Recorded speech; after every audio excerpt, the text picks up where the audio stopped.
up, dude? Where are you right now? Are you East Coast or West Coast? I'm on the East Coast. I've been basically quarantined since the beginning of March when all this stuff started happening. Yeah.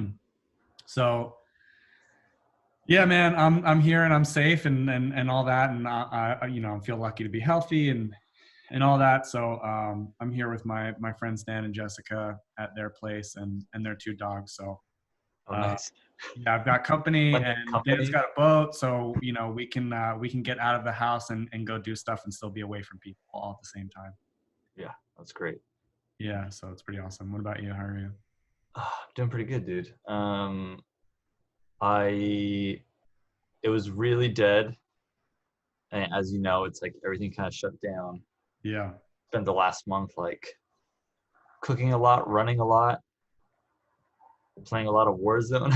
To be honest. Heck Uh, yeah. and now like we're getting to the point where people are trying to figure out how to do production again. So that's kind of been a fun, and interesting challenge. Yeah, yeah. I don't like I was saying like when we were emailing yesterday, I'm like sort of out of the I've been trying to pay attention to what the industry's doing a bit. Oh, dude, Uh it's like so Wild West right now. yeah. I've been seeing some people are like producing from like Zoom actually. They're Oh, they dude, need product shots. So they're like it's like in the photo world, but they're like, all right, let's like let's have the creative call over Zoom and let's figure this out. And we'll show yeah, you what we have and like we'll get you the product. And like people with a home studio, I think right now are in the photo world are still being able to shoot stuff, which is kind of cool. yeah.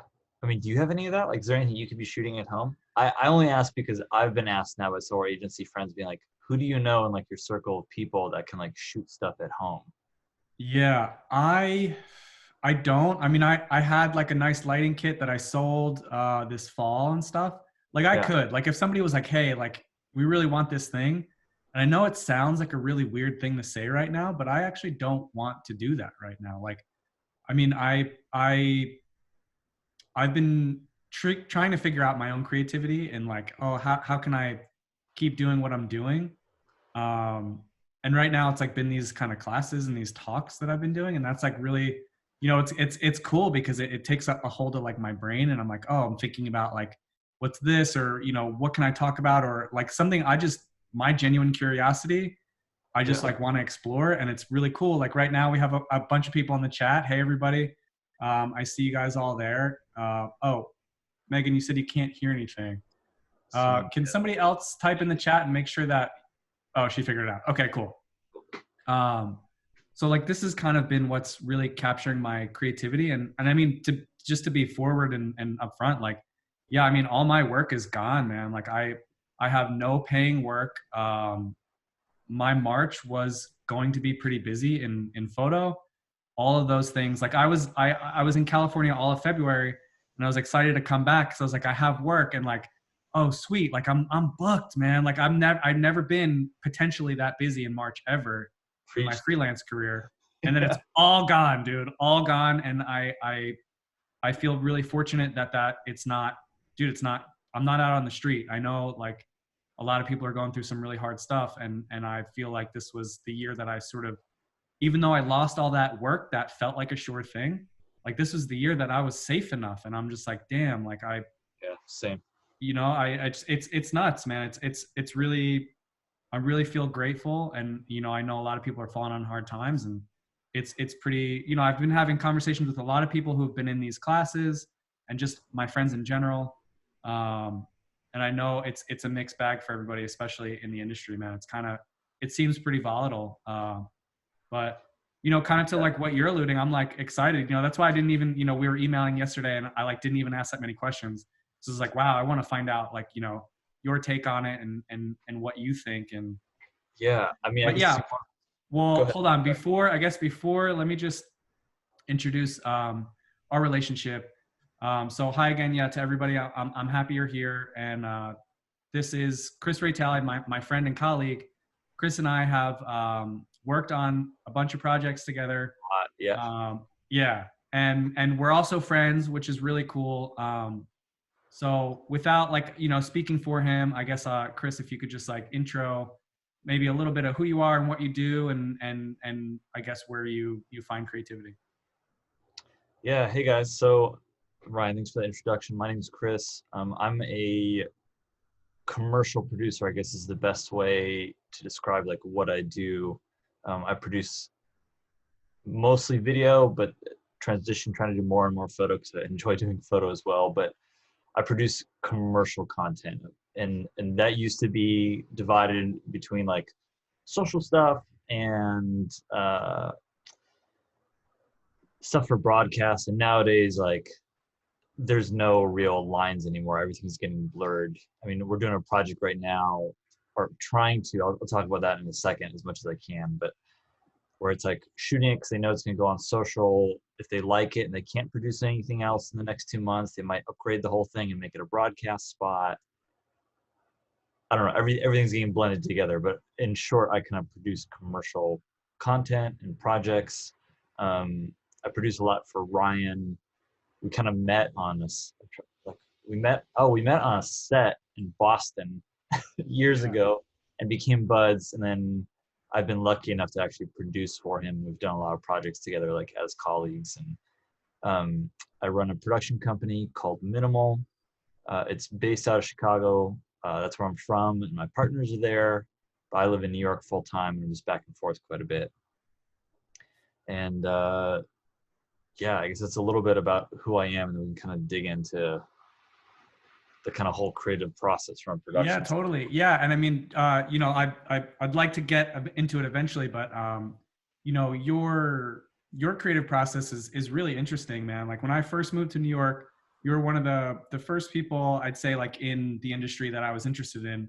I kind of really met, and I would say you sort of like you gave me a bunch of chances that really, to be honest, without you and our relationship, I would have left New York because it's a really frustrating place to be. And Yeah, you helped me step onto like film sets, and I started as like a PA, and I got to like really understand how things work. And it's funny, I was thinking about it this morning a little bit, and I was like, man, what I'm kind of doing with this, like I guess it's like a Q&A or like a creativity share is what I used to do on set anyway, man. I would make sure I worked hard enough that I could then like make sure my job was done, and I would talk to everybody. I would that's talk to true. everybody and I'd You're ask always really questions, good and about it. it was like a really fun way for me to really understand things. So, but what I've seen in your work and your career, both professionally and personally, is that you get to do a lot of different things as a producer. Like, you may be a producer, but you've also directed your own films. You've made your own work. You're also a talented photographer. Like you have all these multifaceted skills, and I think the way that I've since knowing you, the way that I've seen producing is that you kind of get to do a lot of everything. Is that something that you enjoy? Yeah, I mean, I'll be honest. I fell into producing, and I think my kind of eclectic talent set has made me good at it. I mean, I went to film school at NYU, and like everyone that goes there, I thought I wanted to be a director. And then halfway through, like I've always had like a love for cameras and imagery, kind of more than a lot of other parts of kind of just production in general. That I shifted my focus and had a bifocus in cinematography and directing. That was kind of my track. And I thought I was going to graduate and direct commercials. Like that was like the dream and the disillusioned dream that I think most people have when they are starting out. And then what happened is senior year of college, like my mom through a friend was like helping a kind of a high level ad guy try to find a job. And his name's Jason Peterson.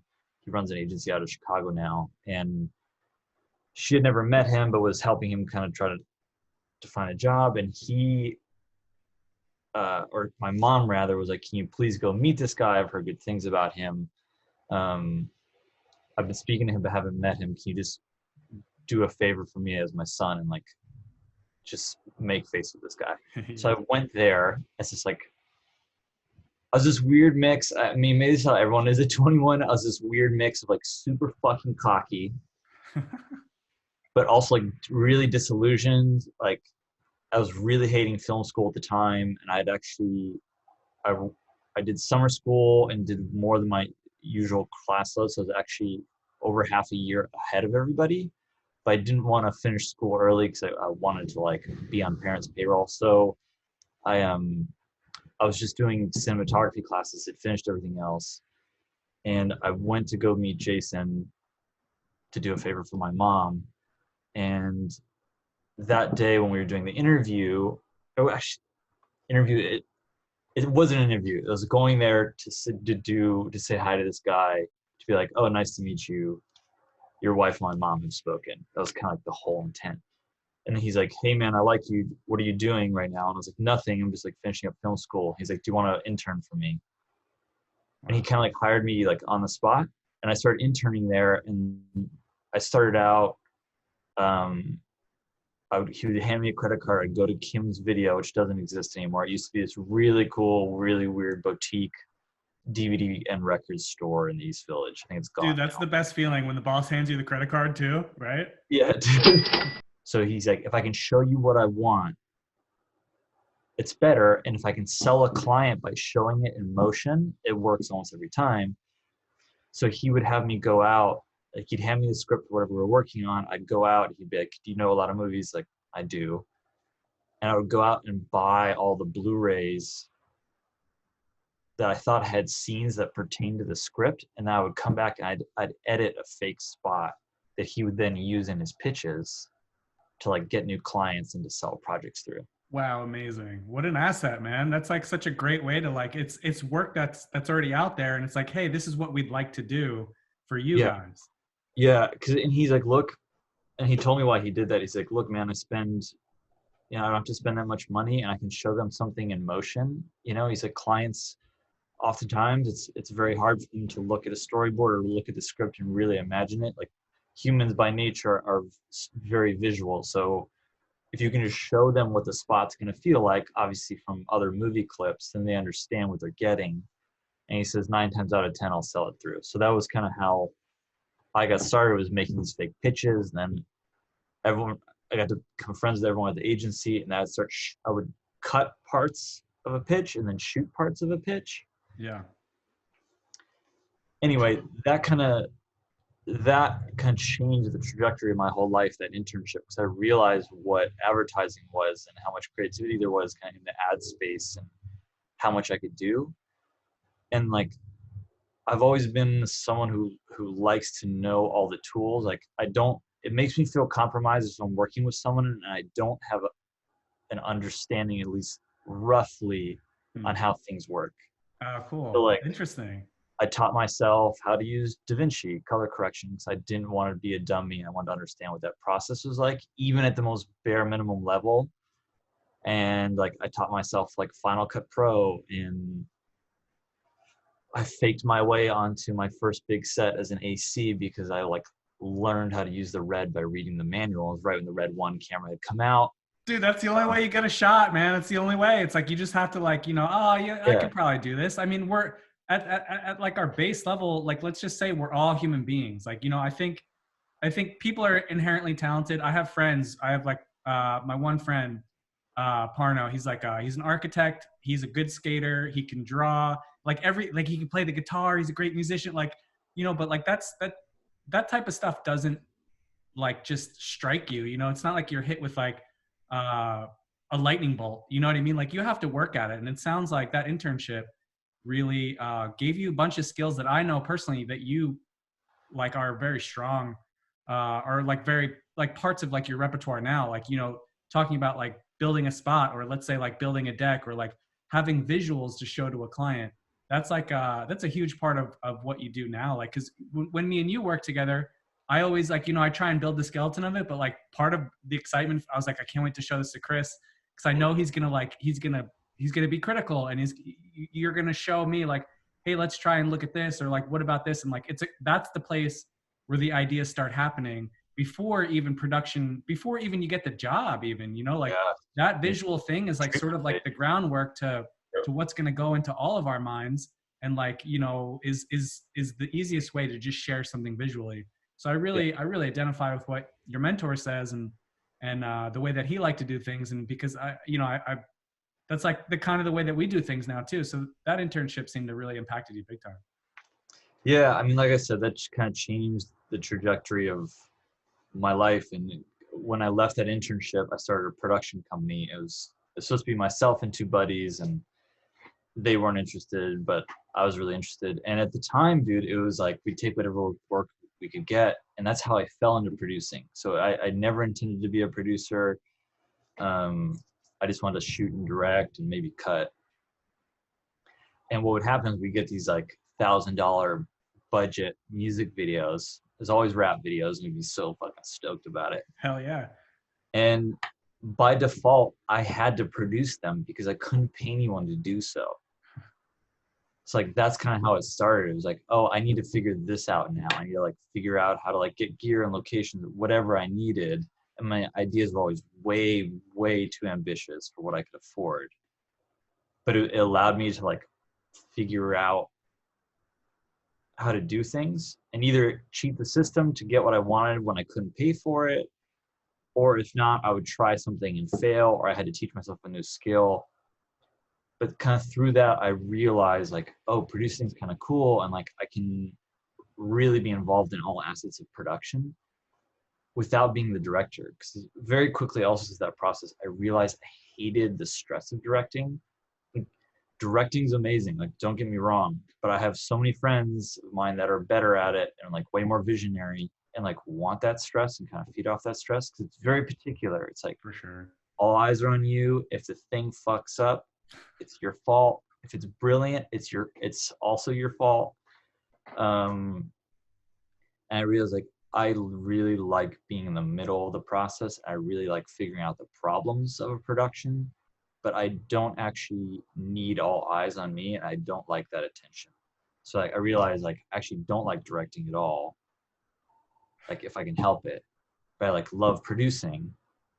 And so that's kind of how I fell into it. And then, well, to me, it sounds like you stayed hungry. You know, it sounded like you knew that you wanted to be in filmmaking, and like you said, your first idea was like, oh, I'd like to be a director. The more you did it, it sounded like you're like, okay, this type of creativity is for me, definitely. And you just kept at it, and you kept with it, and you found like your sweet spot in like the film and photo world, and you found that like producing is your thing. yeah, I mean, that's exactly it. And like I said, that was very much not planned. You know, I had other ideas for myself, and they didn't work out the way I thought, but they worked out better for me. And it's cool, man. It put me like, I realized what I really love is like, I really love figuring out creative problems, and I love putting people together. You know, I love having like, we need X, and I was like, okay, cool. I have a whole roster of people that I know, or like solutions I can find to like make that work. And I realized that was kind of my place. And like, luckily, because I had so much other experience, because I didn't intend to be a producer. I mean, it was probably like 3 or 4 years post college before I realized I was going to be a producer. And honestly, Ryan, it was around the time I got hired at 1000%, which was a production company in Brooklyn. I kind of came on as their head of production. It really was kind of leading up to that moment where I didn't really know I was going to be a producer yet. It's kind of like finding my way there, but I paid the bills by being a camera operator or an assistant or editing. So I had to learn all these other skills, which I think made me a better producer, because I can get on set and like I can go over and talk to the G&E guys, and they can give me their list. I know almost every single piece of equipment that they're ordering, and I know when it's too much or too little, and like if we need to have a critical conversation about it, I know every piece they're talking about. I might not know how to use it, but I know what they're talking about. Still to this day, when a new camera system comes out, I always go to a rental house and make sure I learn it, so I know it inside and out. It's like I know all the camera systems, I know all the lenses. When DPs talk, and I can like speak their language.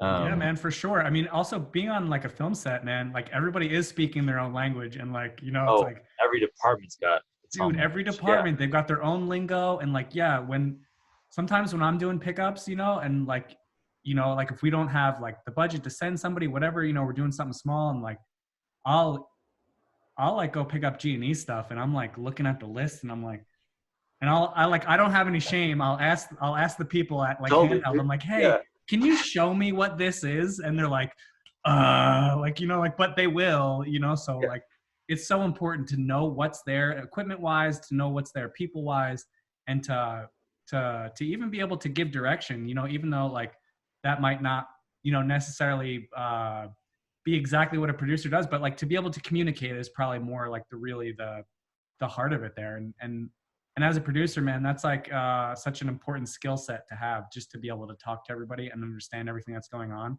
Because like, let's say for me, for example, I want to know what's happening, or I want something to like, let's say I need this thing done, or like, you know, whatever, a director needs something done, or, you know, and if any department comes to you and like, hey, we need this thing, it's like, you're kind of like the hub.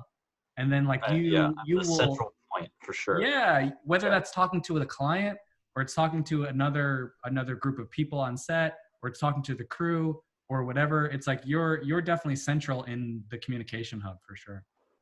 Yeah. I mean, I'm like the focal point. It's like the producer has to be the right-hand man to the director, and has to like kind of be first line of defense for he or she and whatever they want. And then I say defense in the sense that like in commercial production, Ryan, sometimes, you know, sometimes we get great clients that are extremely collaborative and it's an amazing process. Everyone's working together. There's other times, unfortunately, where you get clients that are really difficult, or agency that doesn't trust you or whatever. You kind of have to keep the director sheltered from a lot of the BS that goes on. So there's always a tremendous amount of that. So you kind of keep the director sheltered, but also need to make sure they're getting everything they want. And then, you know, from there, it's like I need to take care of the needs of the entire crew and make sure they're cool. And then also you got to make the client happy. So at the end of the day, and I learned this lesson kind of from early on. Sorry, I'm diverging here. Early on, I used to be a really kind of fiery producer where it was like I protected the crew and the director first above all else. And like that's a really good mentality, but the problem was I've burned bridges with clients because I would fight clients on shit. And the problem is then like people don't want to work with you if you're the no man. Right. So you kind of have to figure out how to be the yes man for everyone. And even if you say yes and there is a caveat, you got to find a nice way to give a caveat, where it's telling your director they can't get something that they want, or the client is asking for too much, and finding a gentle way to tell them that they can't afford what they're getting, but maybe there's an alternate solution. You know, and I used to always be like, no, like you get what you pay for. This is what we're doing. I want to protect my crew against all odds, which is cool because I know other producers will throw the crew under the bus to protect the client. Yeah. But I think a lot of what I've learned in the last 10 years is getting to the point where, because I am the central hub, is like learning to be as diplomatic as I can and really listen to everyone and their needs, and like understanding the needs oftentimes won't align with each other. Yeah. And then finding a way to kind of like navigate all of that. Yeah. Well, that's great. I like that you use that word diplomacy, because like I think you're one of the most diplomatic people I know. Like just in communications with people, I'm always like, oh, that sounds right. That's like like one of the best ways to put it. And that's like, you know, enabled you to succeed in the industry. And that's sort of, I guess, is like a nice segue there to maybe chat about like what's going on right now, you know, like, cause I know that there's not much happening in my world, in lieu or in regards to like being hired. Like I said, all my work's gone. I don't foresee myself being hired for a while. You know, that could change, you know, I don't know. I don't really know what's happening. I've been tuning into other people's talks, and I've been reading, and, you know, as much as I can, but this, at the end of the day too, I have to kind of focus on my own creativity, and I know like I'll eventually hear stuff. But from your end, you know, and your experience, like, can you share with us maybe some drips and drabs of what you've been hearing about what's happening, or how you've been doing maybe business lately? Yeah. I mean, when kind of everything went into lockdown in March, like, dude, just like you, everything we had dried up. And I was also gonna have a busy March. I was going to like 3 different countries and 3 different productions. Everything was gonna be great. Like we had an incredible start to the year and I had all this momentum, and everything just like ground to a halt. And everything, including bids we were working on, were like either just put on pause or just killed entirely. Wow. And it went from, everything's dead, like completely dead in the water. even projects that were being written that I'd known about from agency friends are like, I'm going to send this to you. We're in the process of writing it and getting it to the client. Got to the point where they're like, this project is on ice because we don't know when we're going to pick this up again. Damn. So, I mean, I've just been like you. I've been doing nothing for the past month and a half. But just last week, kind of in a row, like 3 separate agencies, 3 separate projects came up with like very different needs. And I think we're getting to this point where, okay, this quarantine lockdown lifestyle is like the new normal, at least for the next like month or two, right? And for the foreseeable future, we're over the initial like shock hump of it. Everyone's kind of like settled in. So right now, clients still want to put out content, but it's like, what kind of content can we put out that's not tone deaf? Then like, how do we do productions so that they're safe? So I can't divulge too much because all these projects are in various states of development right now. But for one of them, it's for an Illinois-based client. They want to do a thank you film to all the essential health care workers in Illinois state. And it's going to be a kind of an anthem piece they're putting out. It's not even going to be branded that much. It's literally going to be like, here's the piece. Thank you guys so much for what you're doing. Like, we really depend on you and we need you. And they wrote a script, and the agency producer, she's a really good friend of mine, we have a long history together, and she called me up. She's like, I have no idea how to solve this or how to shoot this.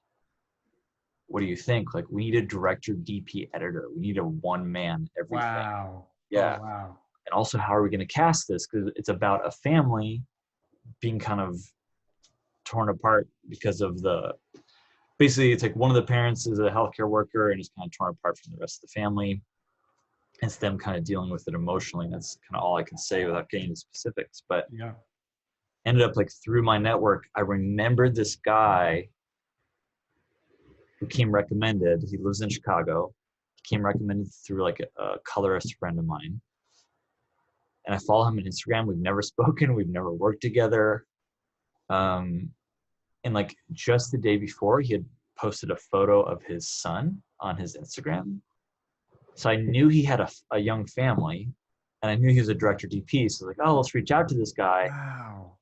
And we reached out to this guy kind of on a whim, see if he's interested. Of course, I mean, he's not working. Nobody's working. So he's like stoked to like see a project come in. Yeah. Turns out his wife is a nurse. So like, and he's like, this script that you wrote, he's like, this is exactly my life right now. And he's like, I will literally shoot myself, my wife and my son. Holy like, crap. Our life is the script.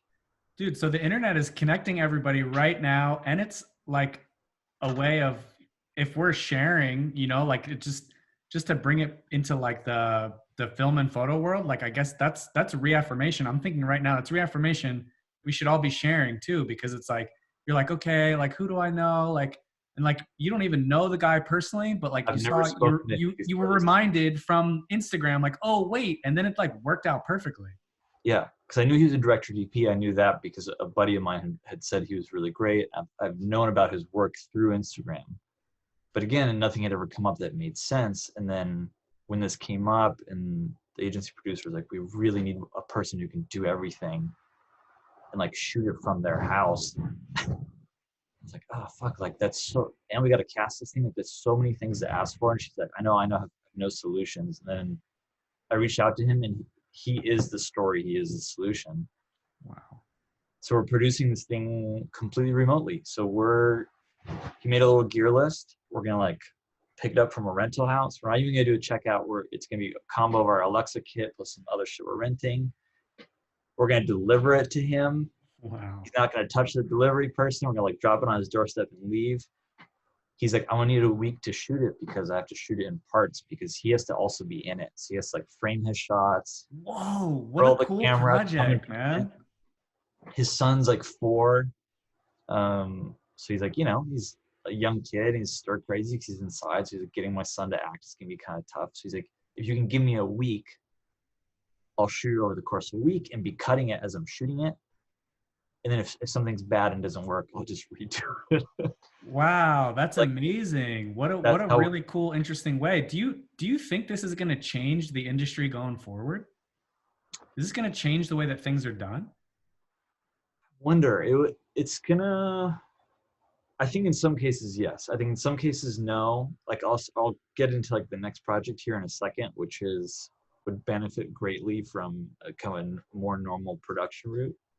I think this will show that you can trust very small teams to pull off really high quality content if they have all the right access and the right stuff. I mean, just think about when you and I went to Timex. It was you, me, and Brendan. You look at that spot, and it's like we were shooting underwater with an Alexa, and it was like, oh, that budget was less than 20 grand. And like Ryan had the connections, everybody to a deep underwater DP and the location and talent, and like we just like went out and did it, and it was this the smallest thing. And you look at the spot, it looks like it's 3 times the cost that it was. Yeah, and we had so much fun, man. So much fun. Oh my god, yeah. So I think I think some things that might change will be like agencies and clients can realize they can do some stuff a little more remotely and learn to trust the artist a little bit. And Ryan, we were lucky in that circumstance. We have a relationship with that client. They've been super good to us. There's a lot of trust. Right. That let us go and rip it. But I mean, that's like pretty rare. But clients are going to have to do that. So like in this project I was just telling you about, like, no clients can be on set. No agencies can be on set. We're literally getting the gear to this guy's house. He's going to do it. And then a week later, we're going to see his first cut. Luckily, he can edit, so he's going to cut it too. Wow. So I think for projects like that, I think small and mid-range projects, hopefully we'll get to this point where clients can realize they can just kind of let artists and creators go and make great stuff, and that it'll be okay, and not everything is being micromanaged, and there doesn't need to be 5 people on set all the time. You know? Yeah. Well, that's awesome too, because it like, you know, I'm sitting here thinking, I'm like, man, that's like a great note to share with people that, hey, like, just because all these things are happening, like, I mean, I'm sure we've all like gone through like the gamut of emotions, but you know, now like you can think to yourself like, okay, like, you know, something could happen that I don't even expect, you know, like somebody could reach out or something could happen, or I could get this work that I didn't even expect or think was going to happen, you know, like just as an aside, you know, that's a really positive and hopeful note to pull from that. I feel. Yeah. Like. I mean, I think this week we're actually going to go to everyone in our kind of like circle of talent and be like, where is everyone right now? What do you have access to? What are you doing? What can't you shoot? Because like I said, this is one of 3 projects now that has come to us where they're like, we need solutions. Can you help us figure this out? Maybe I got more solutions like that, you know? I mean, so I guess keep in touch. My note kind of everyone is keep in touch and then post kind of what you're up to and where you're at. Like I said, this literally came because I followed this guy on Instagram and saw a photo of his kid and realized he had a family, and that kind of crossed off 2 of the 3 requirements for the job. And then I just got crazy lucky with the fact that his wife is actually a nurse working in the COVID wing, which is insane, which we didn't even intend that to be the case, but that's the case. Yeah. Yeah. It's amazing, man. It's like, just, I mean, it worked out perfectly for you. Yeah. That one was like all stars aligned kind of levels of crazy. And then another one we're doing, it's for an auto client or like an auto parts client. This one's tougher, and like this one is like very much of the times, and one that would be a better project kind of when things are normal. But we got a script, and it's for a 30-second spot. It has 5 different vignettes in it with like 5 to 6 different talent and like little scenes. It's got each of those talent is in a different location. It's people working in their garages doing DIY projects. And it's kind of like a, hey, in this area where we're all locked down, everyone's doing DIY everything, whether out of necessity or out of love for it. So the piece is kind of about that. But that one is tough because they want casting options, they want location options, they want a director, but no one can be together. So like, how do we do that? So like that one, dude, is literally gonna be completely directed via Zoom. What? Yeah, we're gonna do. I mean, I'm speculating here because these are the solutions I've come up with. But in the case of this one, it's gonna be, we're gonna reach out between Minimal and the director and the agency. We're all gonna reach out to people we know that we think have cool cars or have garages. It's really the requirement. Do you have a garage? Do you have a car? Wow. If so, like, you qualify to be in the spot. And then reach out to everyone we know and be like, hey, are you comfortable with potentially being in that spot? And then potentially having a camera operator show up at your house. Or that's kind of option one. Or I'm going to reach out to all the DPs and camera operators I know and be like, hey, are you sheltered in place with a roommate, a friend, an uncle, a dad, a sibling, a spouse, or whatever? Do you guys have a car? Do you have a garage? If so, could we ship you some equipment and I give you a piece of the shot list to shoot? So say, for instance, Ryan, you're like, oh yeah, dude, I'm staying here with my buddy and his wife, and they got my truck's out in the garage, and we do have a garage on site or whatever. Say that was the case. I'm not saying it has to be. We can talk about this later, but Yeah. if that was the case, and you'd be game to shoot it, and you're already there with them, you guys are already safe. Then I'd make a big list for the client, be like, these are all the people that we have kind of connections to. And my idea is we'll probably end up with like 4 to 5 different DPs or camera operators that have access to someone. And then we're just going to ship them camera kits. Be like, okay, Ryan, we're going to ship you a kit tomorrow via lens rentals. So there's no one touching anything, no one meeting anything. A kit's going to show up on your doorstep. I'm going to give you 2 or 3 shots out of the storyboard. You're responsible for that chunk. The director's going to call you beforehand. You're going to have a Zoom interview. You'll do like a Zoom, like tech scout, walk through the location, talk through all the shots, probably interview the talent all via Zoom. And then the day of the shoot, you just go and shoot. That's awesome, man. That's so interesting. Is that like, I'm trying to think about the challenges of that. I'm reading like excitement on your face. Are you stoked for this? Or is this one of those things that you're like, oh my God, this is insane? Or is it like, you're like, oh, this is like a fun, cool new challenge? No, I'm stoked because I'm bored and I like figuring out solves. And it was the same kind of story as the other one. Is like the agency producer is a good buddy of mine. We actually went to high school together, which is crazy. We've never worked together. He reached out to me. He's like, hey man, I've been reaching out to production companies. Everyone's afraid to figure this out. Do you think you could sort this out with me? And we kind of created this system. That's cool, man. So somebody said to me the other day, I was talking to my friend Nick Siegel, same thing, like over Zoom. He's an art director, and I was just like asking him about like his, creativity. And he's like, man, you know what happens? Like when there's a problem, I like to find the solution. So he's like, sometimes problems spark my creativity. Yeah. I think that's probably my whole career. Like, I know some people that I say travel and like problems probably spark my creativity more than anything else. Like, I know some people that are like, I just need to go out on the street with a camera and just like watching people gets me inspired. And Ryan, I know like sometimes that'll do it for you. Like that kind of stuff doesn't do it for me as a creative, but like, man, getting that call with like, we need to figure out this problem. No one's figured it out. What the hell do we do? Like, I get so turned on by the idea of that. I get so like invested in that. Like, I got so excited when he called, and within a matter of hours, I'd like figured out a solution. We'll see if it works. I don't know. Yeah, dude, it sounds like it will. And I mean, dude, like the definition of what works, especially now in like these times, like if anything, it'll be an amazing feat. And I'm sure just knowing, you and the teams that you work with, it'll be really awesome. And I'm like, something like this didn't even cross my mind, and now I'm like, wow, this is going to lead to some really interesting content, brand pieces, probably people's personal work. Like, like stuff like this is really going to push people to think and solve these problems. And I think we're going to, as a whole, the creative community is going to really make some interesting new work. Yeah, absolutely, man. And also, I mean, dude, we're so lucky to live in this era where technology enables this to like be a thing.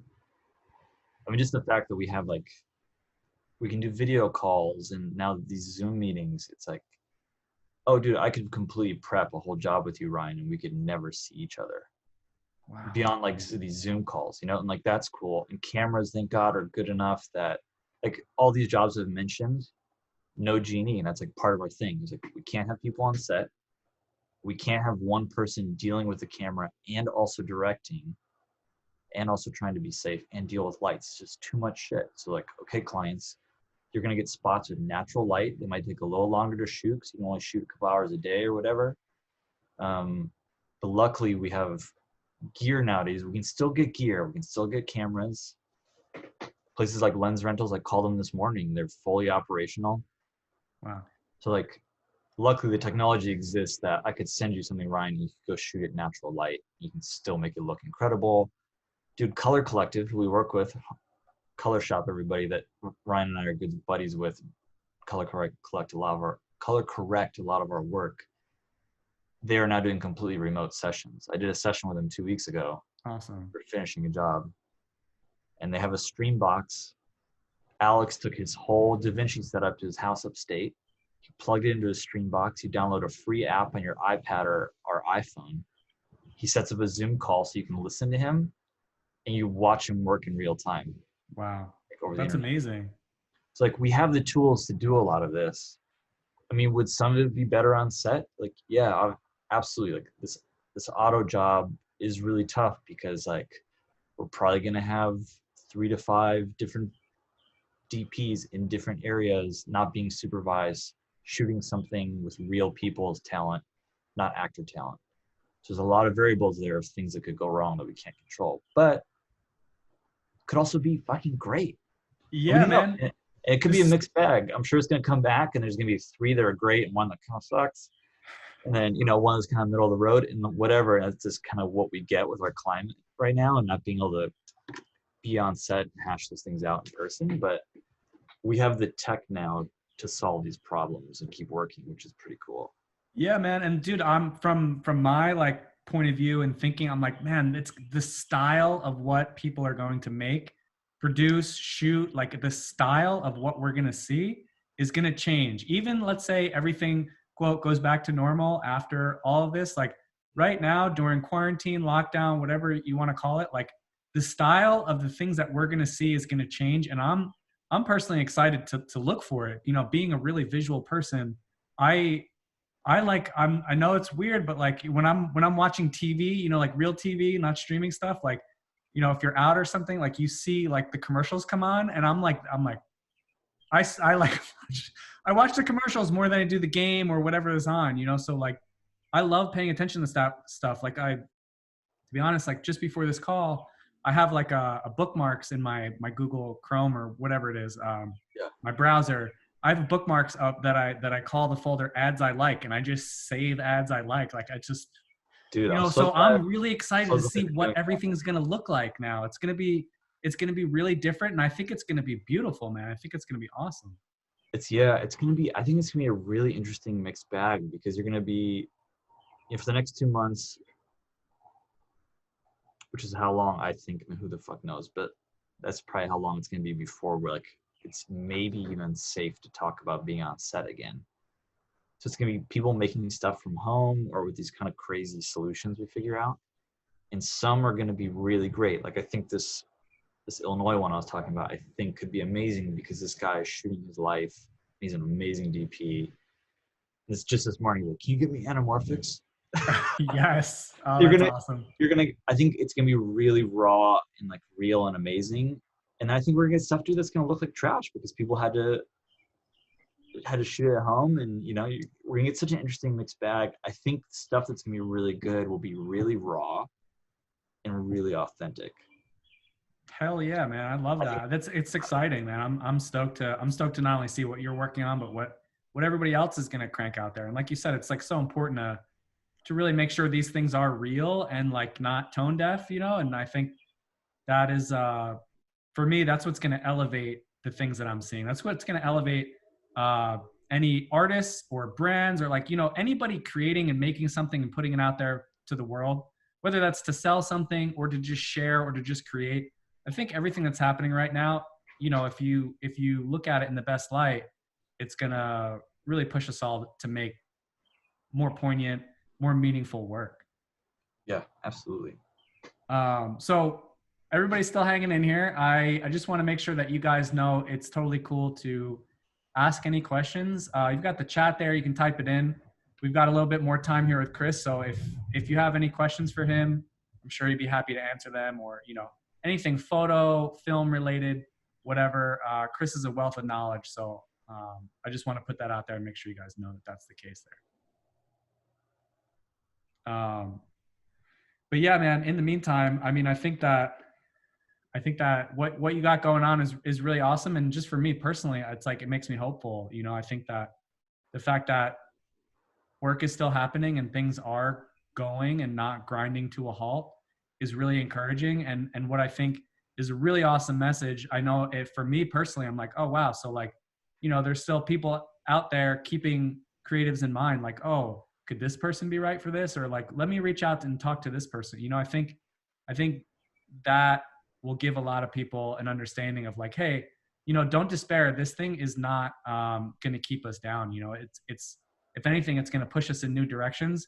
And who knows, maybe like, you would have never been working on that project. You wouldn't have reached out. You wouldn't have made a new relationship with a new creative person. I mean, absolutely. And like all three, there's a third one that's like in such early stages. We're trying to figure it out because we have to like send a crew somewhere, which is what we haven't fully figured out yet. But yeah, man, it is going to change things for the time being. Like, it is nice to be kind of past the aftershock of like, when are we working again? Are we ever going to work? Is it going to be August before any of us are doing jobs again? To clients and creatives figuring out like, oh, we need to find ways around this. Yeah. And yeah, it's going to be cool, man. Like I said, it's been really invigorating. And that all has happened literally end of last week. Dang.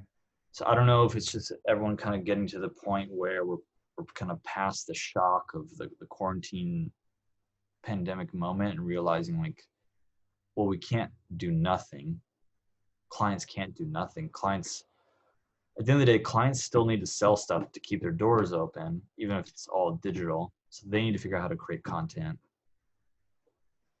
which then in turn like feeds the agencies, which needs to make content, which then kind of trickles down to guys like you and I and everyone on this call, people kind of surviving because of that. So there's going to be a lot of solutions coming down the pipe. And I think it's going to be people like all of us here figuring out clever ways to like make things work. Yeah, man. Yeah, for sure. And I think that the creative industry as a whole is, we sort of, or whoever sort of needs them even more, because not only is it important to put content out, but you don't want to just put anything out. So it's important to put the right message out, you know, to stay, on brand, or to stay, to not be that brand or that conglomerate or whatever, that outlet that's tone deaf and saying the wrong thing right now. Because I think it's important that you mentioned like the shock of all this, because and a lot of people are still going through a lot of pain, and I'm not a health expert, but it's really bad, but I know, speaking for me personally, the initial shock for me was like, okay, I'm going to stay inside and I'm going to go do these things. Like you were saying, like I like to get out in the world and see stuff, whether it's people or nature, or like, I like to just walk outside, and sometimes I'll take 50 pictures of a leaf on the ground, and that just makes me feel creative. And I get back and I'm like, okay, I should delete a lot of these off my card before I put them on my hard drive, but just being out there and practicing and seeing is really what feeds my creativity. And I think, I also got to a point where I was like, wow, is this the only thing I'm going to do? I want to be around my friends. I want to be around my creative homies, like I really need to talk and speak the same language, but I think, at least, speaking personally, I've sort of gotten over that initial shock. And that's not to say that there's unexpected things coming and they're not serious, but I have found that to be true for other people as well. And just me and you speaking, I'm like, okay, that is in line with the way that I've been feeling. Like, whoa, this thing's happening. And now it's like, okay, this thing is happening. do we talk about it? How do we represent it? And how are we going to put our best creativity forward so that's the right message? And you know, I mean, and from your perspective, how do we build a team, man? You know, it's like such an interesting problem to have. Yeah, I mean, my biggest problem, because I'm at the tail end of all that, is like, how do we do it and how do we keep people safe? And then also assume assume the worst. It's like, assume no one anywhere is going to want anyone coming to their house that they don't know. Okay, so if that is the case, if I can't like hire one DP and send him just around town to 5 different spots, even if he's in a hazmat suit and gloves, if people just don't want anyone that they don't know coming, which could be the case, then like, yeah, how do we figure out how to shoot 6 different scenes with 6 different talent, 6 different locations in a commercial, and keep everyone safe, So that's kind of like our biggest concern. Yeah.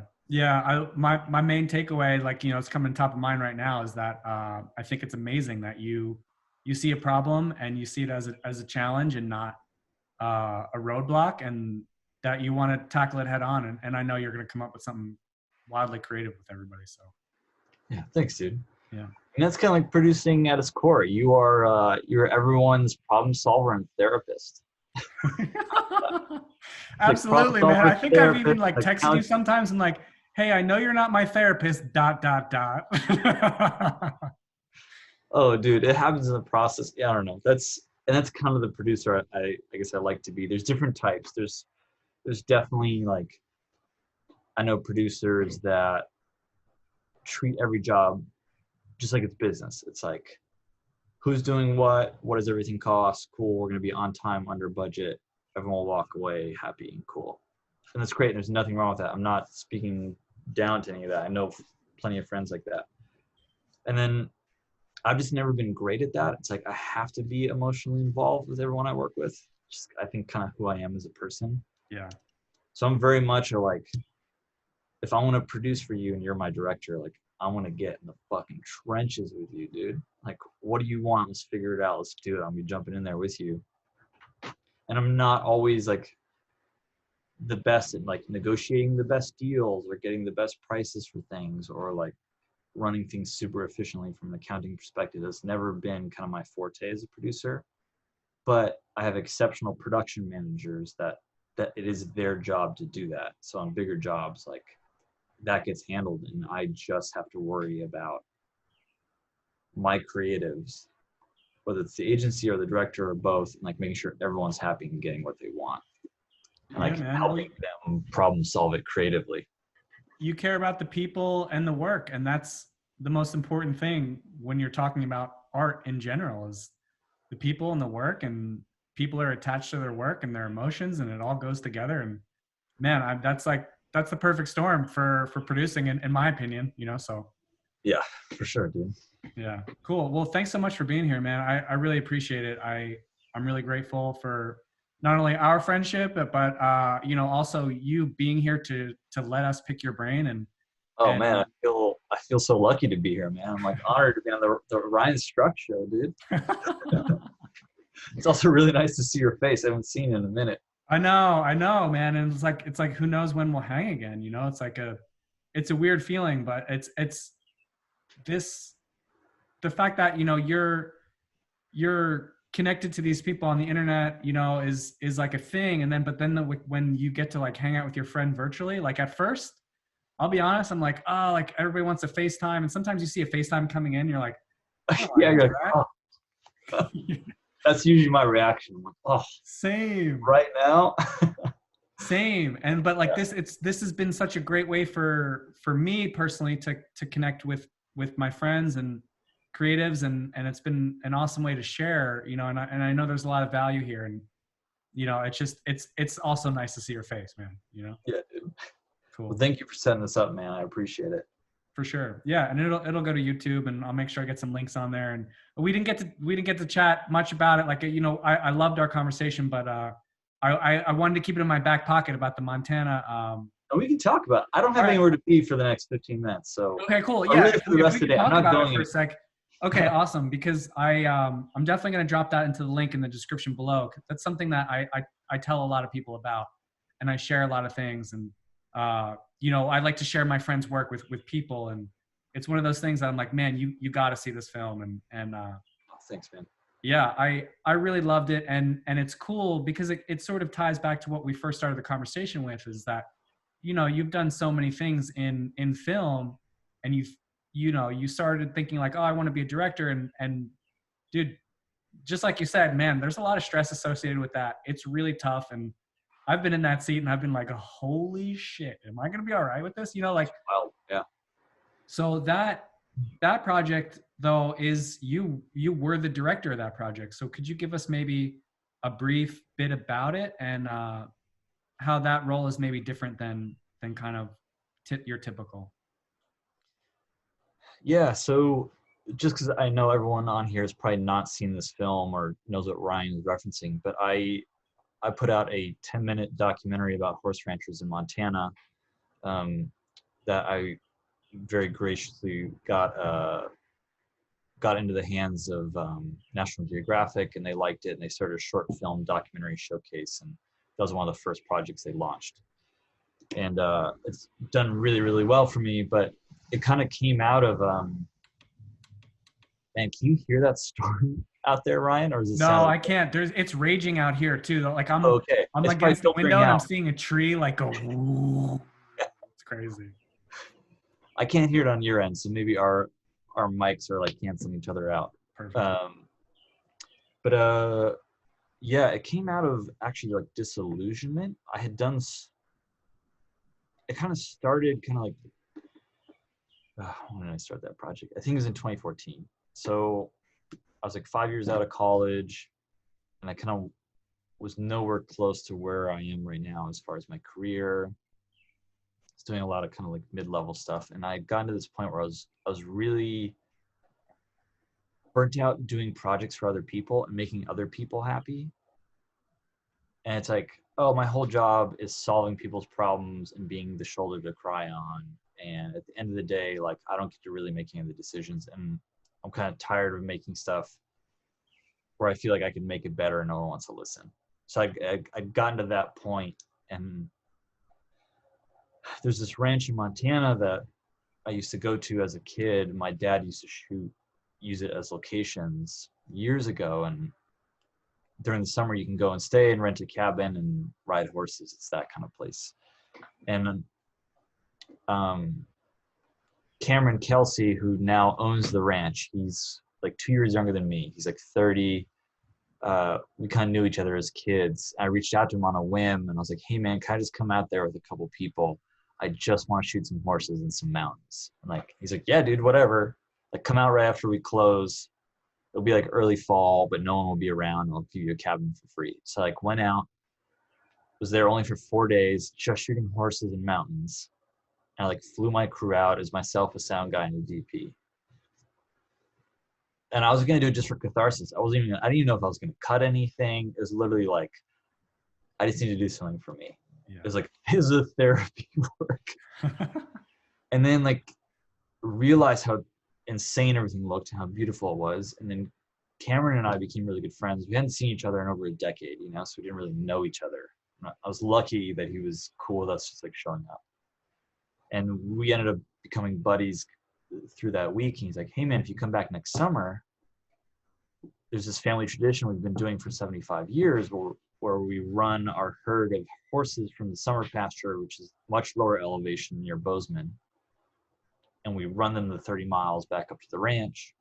We do it over the course of a couple of days. And he's like, we've been doing that since my grandfather started doing it like 70 years ago.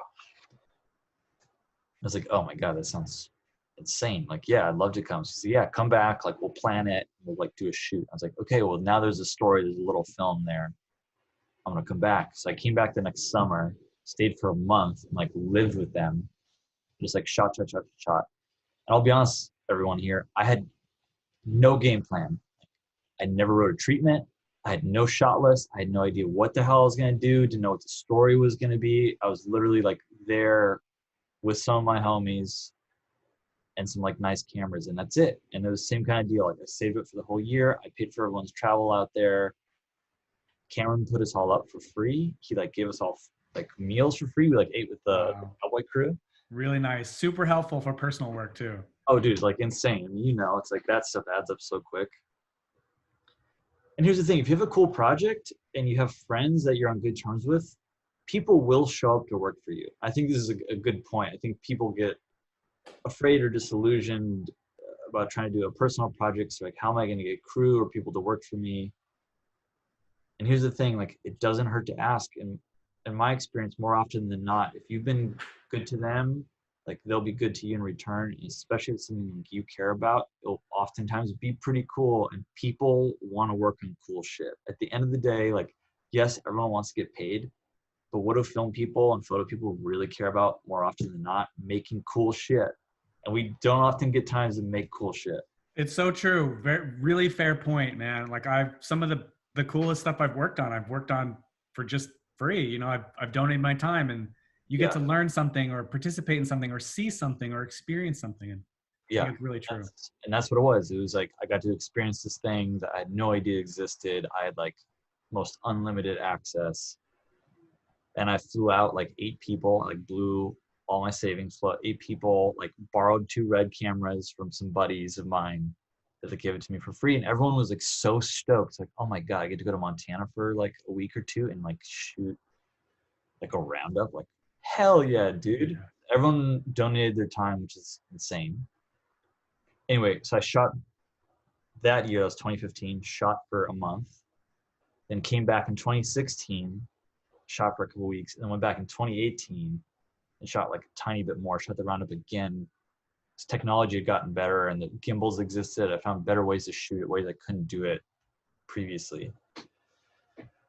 And then cut the piece together. Still at this point, guys, I'll be honest, I had no idea what the hell I was making. And the first cut was atrocious. It was so bad, Ryan. I was like, maybe I should just never finish the project because that's hard. Yeah, that feeling blows, man. But inside, I wonder, did you feel like this burning you're like, I know I have to shoot this and tell this story. Like, did you feel that inside? It was a couple things. It was like, I knew I had a lot of really amazing footage. I knew it was disjointed because I didn't have a plan, and that was on me. And I just could never come to terms with my own creative process about what I wanted it to be. So I was like, maybe I can find someone to help. But I knew I was sitting on really amazing footage. I felt like I owed something to Cameron because over the course of 3.5 years, he basically donated like himself and meals and like free stays that amounted up to like over 2 months. And like, I owed him something. And then, dude, honestly, like Tone and Phil were really instrumental in this too, because during the 1000% days when I started post, and they were like, yo, they would see some of the footage and be like, yo, what's up, dude? Why are you sitting on this? Like, don't be a fucking idiot. Like, you need to finish this. Like, good, bad, or the ugly. You've got something here. Like, you need to do it, and you're going to learn something by finishing it. And so I had peer pressure from Cameron, peer pressure from my working peers, kind of the guilt to myself and my crew. Oh, that's great, dude. That's all good stuff. Yeah.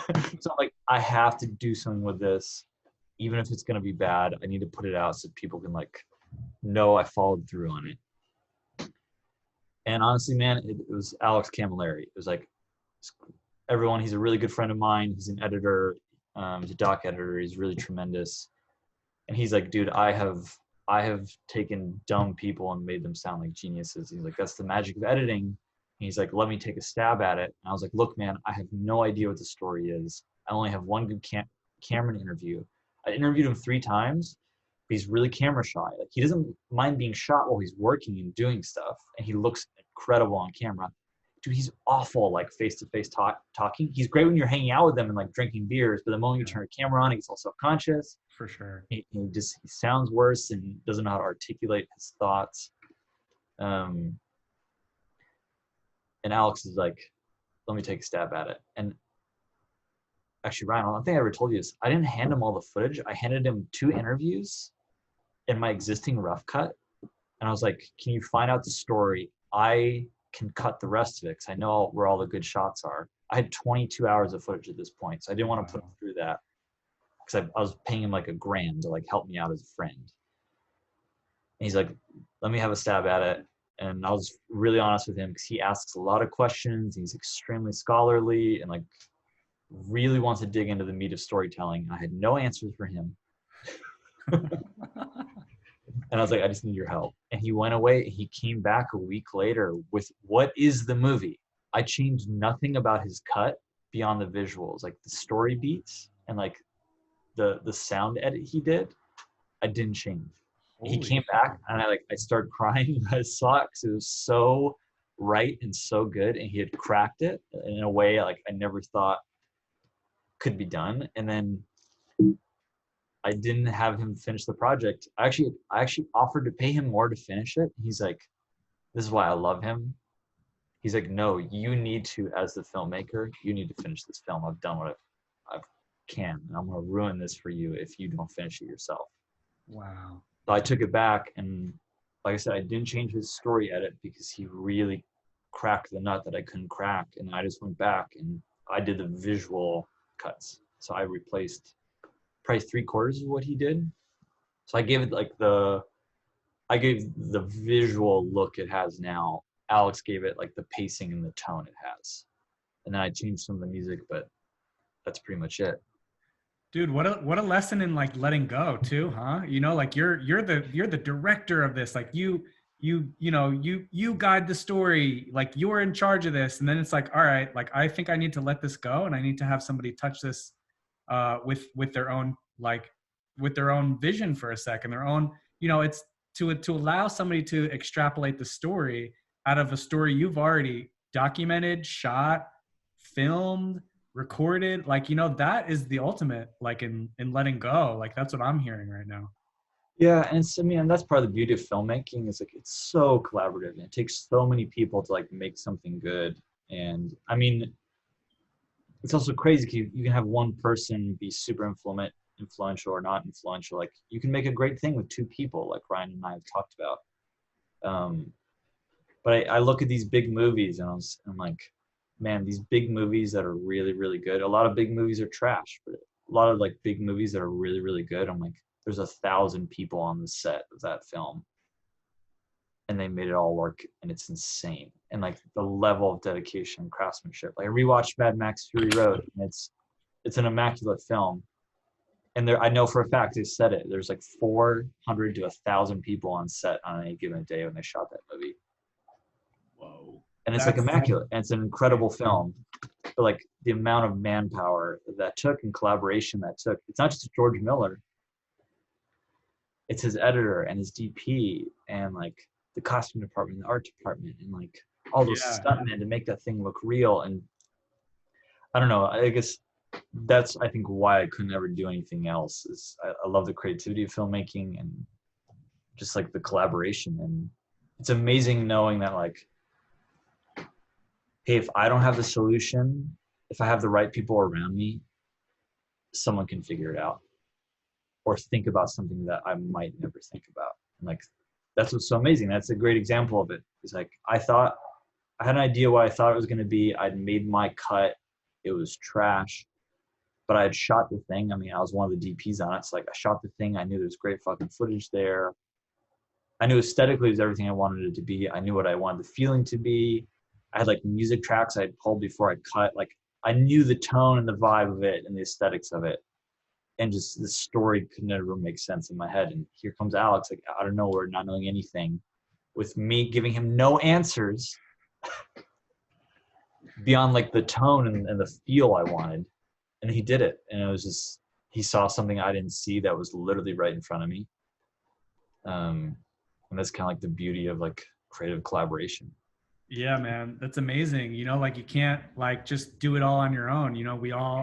We all need help, and no matter what stage in our career or what stage in the project it is, like you can't take it all on yourself, man. That just would be one, it would be really stressful, but two, like you just don't make as good of a, like your project just doesn't turn out the way you really envision it, or like the way that you really mean it, like allowing people to come in and help you out is one of the most beautiful things about creativity. Yeah, and they challenge you in ways that you don't expect to be challenged. And when you're challenged, you often make your best work. And sometimes you get challenged, you don't have any answers, but then people are there to help you out and they care too. let's be honest. I mean, speaking for myself, I'm sure Ryan, you can relate to this too. Sometimes you got all the answers and you're super fucking hot, and sometimes you don't. I mean, I've been on jobs where like, man, I know I fucking crushed that job, and like I pulled everything off the way I wanted it to be. Or I've been on sets where like, man, the director is just making all the right calls, and I just know it. I can like feel it. It's like in my gut, he or she is like doing everything right. And I've been on sets where that same person is a little off and is having a rough time and needs more support and like doesn't have any confidence in the decisions they're making. And it's like sometimes we're hot and sometimes we're not. Right. Yeah, man. Yeah, I like that. Shit, dude. Well, I think that brings us to the end here, man. I'm really stoked, dude. We got to chat about so much, and like I said before, I'm just really grateful that you had the time and you spent it here with us. Yeah, likewise, man. Thank you so much for having me. Of course. Yeah. Sweet. All right. Well, thanks for tuning in, everybody. Appreciate you being here. Hopefully this was a good one for you all. I'll make sure this goes up on YouTube and everybody's got Kris's info. And I really want you guys to check out his film also. It's a beautiful piece, and I'll make sure that everybody's got all the right linkage for that. So yeah, feel free to reach out to Ryan and I if you have any questions. For sure. Yeah. Cool. All right. See you guys. All right, guys. Have a good one.